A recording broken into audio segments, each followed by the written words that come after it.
торопить лыжню надо 4 следа. По лыжне надо ходить несколько раз. В основном по средней части.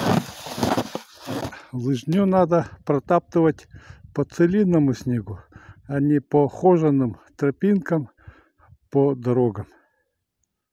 Если лыжня вышла на дорогу или тропинку, то лучше протоптать рядом с ней все-таки лыжню, чтобы участники не путались.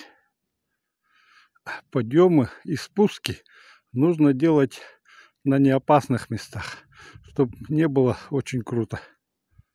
Перед контрольным пунктом показываю один ориентир.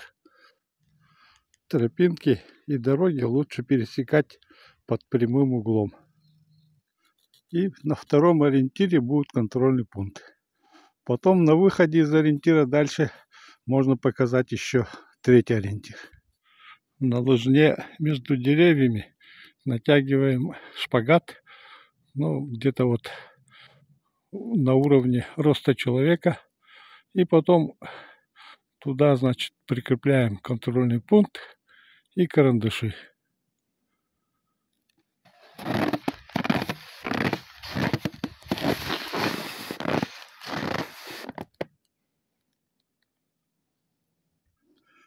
Также надо смотреть на температуру воздуха.